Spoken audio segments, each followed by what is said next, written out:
My name is Tanya and I was born and raised in England. During my adolescent years, I became an Islamist, and with my husband, we were trying to establish a caliphate. We moved around the world, found ourselves in Egypt and then Syria during the war. By this time, I was an agnostic. I decided to leave with my children because I didn't want to be a Muslim. We moved to America and I embraced American values. And now I'm learning about the Bible for the first time. So in 17, Jesus prays for his people, right? He says, I'm just going to read a little bit of it. He says, from verse 13, I'm going to read. But now I am coming to you, and these things I speak in the world, that they may have joy fulfilled in themselves. I have given them your word, and the world has hated them, because they are not of the world, just as I am not of the world. I do not ask that you take them out of the world, but that you keep them from the evil one. They are not of the world, just as I am not of the world. Sanctify them in the truth. Your word is truth. As you sent me into the world, so I have sent them into the world. And for their sake I consecrate myself, that they also may be sanctified in truth. Sanctified means like cleansed, right? Prepared. 20 says, I do not ask for these only, but also for those who will believe in me through their word, that they may all be one, just as you, Father, are in me and I in you. They also may be in us, so that the world may believe that you have sent me. The glory that you have given me, I have given to them, that they may be one, even as we are one. I in them, and you in me, that they may become perfectly one, so the world may know that you sent me and loved them, even as you love me. So he keeps praying for his disciples more, and then after he prays, we're going to get to chapter 18 now. And we're not going to have many summaries, but this is going to be reading. When Jesus had spoken these words, he went out with his disciples across the brook Kidron, where there was a garden, which he and his disciples entered. Now Judas, who betrayed him, also knew the place, for Jesus often met there with his disciples. So Judas, having procured a band of soldiers and some officers from the chief priests and the Pharisees, went there with lanterns and torches and weapons. Then Jesus, knowing all that would happen to him, came forward and said to them, Whom do you seek? They answered him, Jesus of Nazareth. Jesus said to them, I am he. Judas, who betrayed him, was standing with them. When Jesus said to them, I am he, they drew back and fell to the ground. So there's something weird happening here too. Verse 7, so he asked them again, Who do you seek? And they said, Jesus of Nazareth. Jesus answered, I told you that I am he. So if you seek me, let these men go. This was to fulfill the word that he had spoken. Of those whom he gave me, I lost not one. Then Simon Peter, having a sword, drew it and struck the high priest's servant and cut off his right ear. The servant's name was Malchus. So Jesus said to Peter, Put your sword into its sheath. Shall I not drink the cup that the Father has given me? So the band of soldiers and their captain and the officers of the Jews arrested Jesus and bound him. First they led him to Annas, for he was the father-in-law of Caiaphas, who was the high priest that year. It was Caiaphas who had advised the Jews that it would be expedient that one man should die for the people. Simon Peter followed Jesus, and so did another disciple. Since that disciple was known to the high priest, he entered with Jesus into the courtyard of the high priest. But Peter stood outside at the door. So the other disciple, who was known to the high priest, went out and spoke to the servant girl who kept watch at the door and brought Peter in. The servant girl at the door said to Peter, You also are not one of this man's disciples, are you? He said, I am not. Now the servants and officer to make a charcoal fire because it was cold, and they were standing and warming themselves. Peter was also with them, standing and warming himself. The high priest then questioned Jesus about his disciples' teaching. Jesus answered him, I have spoken openly to the world. I have always taught in synagogues in the temple where all the Jews come together. I have said nothing in secret.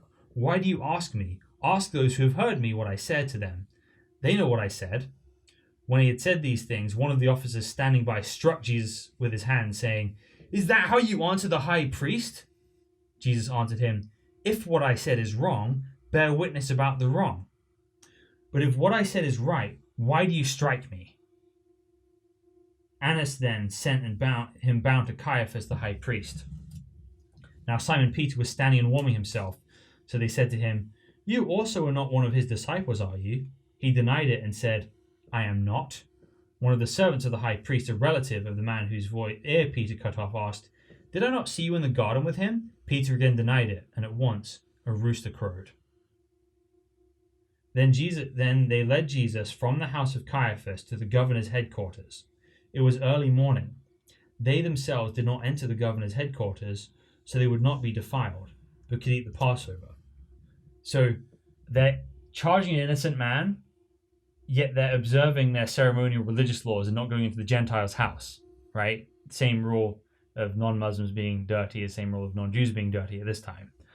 And so they're willing to charge an innocent man, but they don't want to become ceremonially unclean, right? This is how much they're missing the point.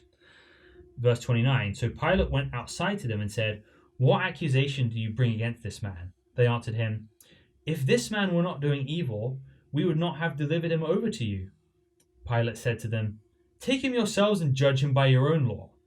The Jews said to him, "It is not lawful for us to put anyone to death," because they're under Roman law. This isn't the Torah, this is the law of the time. This was to fulfill the word that Jesus had spoken to show by what kind of death he was going to die. So Pilate entered his headquarters again and called Jesus and said to him, "Are you the king of the Jews?" Jesus answered, "Do you say this of your own accord, or did others say it to you about me?" Pilate answered, "Am I a Jew? Your own nation and the chief priests have delivered you over to me. What have you done?" Jesus answered, "My kingdom is not of this world. If my kingdom were of this world, my servants would have been fighting that I might not be delivered over to the Jews. But my kingdom is not from the world." Then Pilate said to him, "So you are a king?" Jesus answered, "You say that I am a king. For this purpose I was born, and for this purpose I have come into the world, to bear witness to the truth. Everyone who is of the truth listens to my voice." Pilate said to him, "What is truth?" Now notice this philosophical cop-out from the governor, right? Because while Pilate may not know Jesus being God in the flesh or King of the Jews was truth, he did know that all these charges were bogus. And he's using his philosophy to avoid not dealing with something he needed to look into more. Mm-hmm. And this is what suppression of the truth looks like. It's that, okay, what is truth? How can anyone really know anything anywhere? But Pilate's question is not answered. Right, people always say today everyone has their own truth. Or is there, like, if I say something's the truth, they're like, will scoff because I used that word. Right. And so but the reason Pilate's using that, again, is he doesn't want to deal with doesn't want to do his job. Doesn't want to do his job. And what's interesting is this exact conversation here is the oldest manuscript fragment of the Bible we have. So we have a fragment of this conversation from about 70 AD, which is like the oldest manuscript to writing date of anything in history in the ancient world. It's crazy how close that is. So it was recorded 70 years after Jesus died. No. 70 years before. 70 years after. After 80 BC. No, so this is 30 AD, right? The manuscript is between 70 and 120 AD and how they date it, right? But that's the manuscript. That's not the original copy, right? Yeah. So if we're finding it from 70 to 120 AD, then it's from something way earlier than that. And then compiled at a different stage. Yeah, but it's just, but spread around the world, right? So this is everywhere within one generation. Everywhere in the world these words have gone to, so that we find a manuscript the size of a postcard with this. Really? Yeah. All over the world? Well, all over the Roman world, right? So we're the Greek-speaking world, and a little bit out of that as well. But we find Bible manuscripts within the first 200 years of Christianity all around the world. Right, just like in Islam when they found the different pieces of the Quran and put it together. Kind of, but this is not like the Bible's compiled from all these scattered pieces. That people have the Bible before this, but there's just widespread evidence of it that we can access today, right? So that evidence in Islam, right, we can't access that because Uthman burned those manuscripts, right? This is not like the process. It's the after effects, right? Okay, so like the Nicene Council didn't get to choose what goes in and out of the New Testament? No, the earliest list of New Testament books is written by Origen, and it's 100 years before the Council of Nicaea. Okay. And the way he's talking about it, he talks about it as if, we know this, right? Everyone agrees on this, right? He's not arguing we should have these books. He's being like, yeah, the books we all know, this. But before that list, you have collections of books going around as well, right? So you have collections of Paul's writings, scripture, collections of the Gospels, scripture, collections of John's writings, scripture, right? Scattered throughout the world.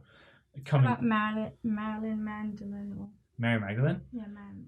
So the Gospel of Mary Magdalene is a Gnostic gospel that comes from Alexandria, Egypt, about 200 years after these events. And you can tell that because the names, again, we look at the geography here, clearly there's someone who lived there. We read the Gospel of Mary Magdalene, it's clearly from someone who did not live there, right? Because they get all the geography and the names wrong. So it's fake. Yeah. It has a different worldview as well, right? The Gnostic worldview is different from the Jewish worldview, right? Jewish worldview is physical world, one God, resurrection. Gnostic worldview is there's an evil God who created the physical world and a good God who is the spiritual world, and our job is to escape the spiritual, right? And so, whether you're Jewish or not, you have to admit, well, the New Testament believes in one God and the resurrection. And they might say, well, okay, well, the New Testament believes in the Trinity and the Judaic scriptures do not. But I think if you look at the Jewish scriptures, there's fingerprints of this idea going all the way back to the first chapter of the Bible. It's not something that's new with the New Testament. And also, I've been taught that in Judaism, they don't have the concept of hell. That's true in modern Judaism. It's not always true throughout Jewish history, and it's certainly not true of the Tanakh. The Tanakh? Meaning the Jewish Bible. Okay. Right, so you will find references to, Yeah, I've heard, like in the Talmud, rabbis damn Jesus to hell. Mm-hmm. Which doesn't exist, right? Yeah. Right. Exactly. If that's what they really believe, because some Jewish people I know believe in reincarnation, and then today I'm hearing that they believe in resurrection. Mm-hmm. Well, again, I don't want to speak for Jewish people, but the Torah, the words of the prophets believe in resurrection, not reincarnation. Wasn't there Isaiah? Yeah. Huh? Wasn't he like the reincarnation or something? No. I thought I heard that. Okay. I mean, again, if that story, I'll take. Let's assume this. You heard that story somewhere. I thought I thought when Isaiah was mentioned, it said reincarnated, but maybe it said resurrected. Resurrected, I believe. The word reincarnated does not come in the Bible. So after Pilate asked that, after he said this, he went back outside to the Jews and told them, "I find no guilt in him, but you have a custom that I should release one man for you at the Passover. So do you want me to release to you the king of the Jews?" They cried out again, "Not this man, but Barabbas." Now Barabbas was a robber